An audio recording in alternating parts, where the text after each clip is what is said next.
अस्सलाम वालेकुम जी, कैसे हैं आप सब लोग? खरीद से मैं हूं मुनीर अहमद सिरात रियल एस्टेट बिल्डर के प्लेटफॉर्म से। रमज़ान करीम का बाबरकत महीना आने वाला है।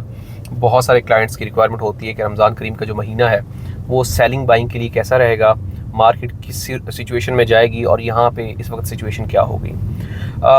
हम सब लोग जानते हैं कि रमज़ान करीम में जो चीज़ें होती हैं वो नॉर्मल डेज से थोड़ी सी हटकी हो जाती हैं, डिफरेंट हो जाती हैं। इनमें अगर हम बात करें तो रमज़ान करीम के महीने को हम बेसिकली जो ईद के बाद 10 दिन होते हैं उसको भी इसी में ऐड करते हैं। उसकी रीज़न ये है कि वो डायरेक्टली इनडायरेक्टली इसके साथ रिलेट कर रहे होते हैं। अगर हम रमज़ान शरीफ की बात करें तो रमज़ान शरीफ में बेसिकली जो पहला अशरा होता है, पहले अशरा जो होता है वो मार्केट कंपैरेटिवली नॉर्मल डेज़ की निस्बत स्लो होती है। अब नॉर्मल डेज़ की निस्बत स्लो होने का जो फ़ायदा होता है वो बायर उठाता है। अब बायर कैसे उठाता है कि क्योंकि सेलर जो होता है वो चाह रहा होता है कि उसकी चीज़ बिके, लेकिन बायर जो होता है वो इस तरह से इंटरेस्ट नहीं ले रहा होता। लेकिन जो समझदार लोग होते हैं वो इन दिनों में मार्केट डाउन होने की वजह से फ़ायदा उठाते हैं और प्रॉपर्टी परचेज़ करना शुरू कर देते हैं।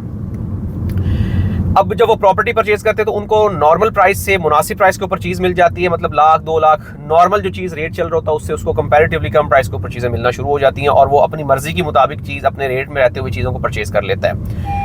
रमज़ान करीम में जो दूसरा अशरा होता है वो बहुत ज़्यादा अहमियत का हामिल होता है, क्योंकि उन दिनों में सेलर बायर दोनों एक्टिव होते हैं, क्योंकि लोगों की रूटीन बन जाती है, लोग अपने रूटीन के मुताबिक काम करना शुरू कर देते हैं और उन दिनों में प्रॉपर्टी के रेट बहुत तेज़ी के साथ इंक्रीज़ होना शुरू हो जाते हैं। उसकी एक सबसे बड़ी वजह यह है कि उन दिनों में जो ओवरसीज़ पाकिस्तानी होता है वो वापस आने का प्लान कर रहा होता है और वो अपनी डील्स जो है वो अपने आने से पहले मैच्योर करने की ट्राई कर रहा होता है। मिसाल के तौर पे एक बंदे ने विला परचेज करना है, वो अपने एजेंट को बोल देता है या अपने कंसल्टेंट को बोल देता है कि भाई मेरे लिए एक विला ढूंढ के रखो।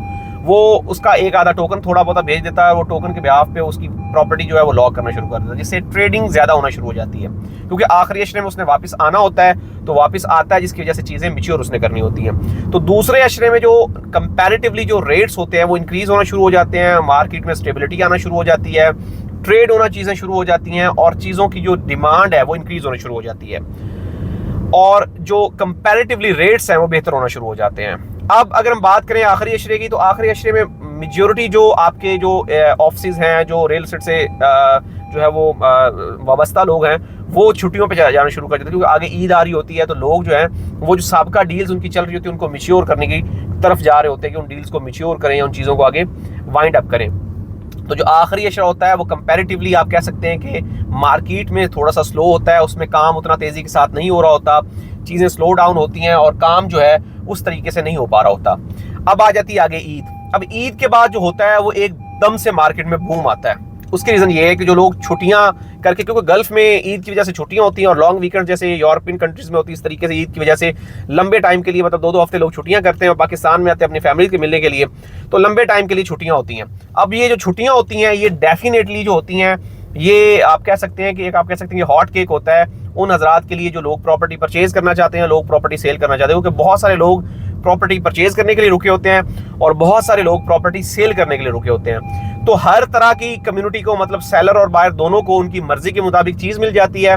सेलर जो होता है वो जाहिर बात है कोशिश में होता है कि उसकी चीज़ जल्दी बिक जाए, तो वो लाख ऊपर नीचे किए बिना ही वो प्रॉपर्टी को अपने को बेच देता। मिसाल के तौर पे जब उसकी 50 लाख की प्रॉपर्टी है, उसकी 49 की ऑफर आ गई, तो वो कहता है ठीक है यार इसको बेच दो, 1 लाख के लिए मैं अपना टाइम ज़ाया नहीं करता। इसी तरीके से जो बायर होता है वो कोशिश करता है कि जल्दी से जल्दी डील अपनी मैच्योर करे, लिहाजा अगर उसको 2 लाख 3 लाख महंगी भी चीज़ मिल रही है तो वो कहता है यार बिस्मिल्लाह करो, कोई मसला नहीं, इसको मैं देख लेता हूँ। तो इस तरह से जो ईद के बाद पहले 10 दिन होते हैं वो पीक के टाइम के होते हैं और उस दिनों में चीज़ें बहुत तेज़ी के साथ परचेज और सेल हो रही होती हैं।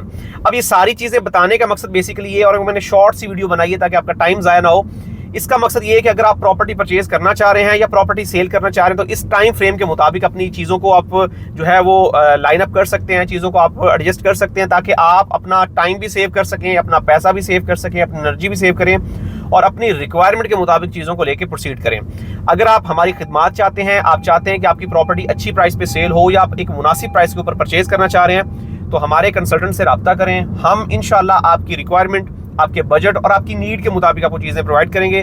सेलर्स हजरात और बायर हजरात दोनों के लिए हमारे पास नंबर ऑफ डील्स अवेलेबल हैं। अगर आप चाहते हैं कि आप इसको प्रोसीड करना चाहते हैं तो हमारे साथ आज ही हमारे दिए गए नंबर्स पर रब्ता करें। हमारा यूट्यूब चैनल ज़रूर सब्सक्राइब करें ताकि लेटेस्ट न्यूज़ अपडेट्स आप तक पहुँचती रहें। मिलते हैं एक नई वीडियो के साथ। अल्लाह हाफिज़।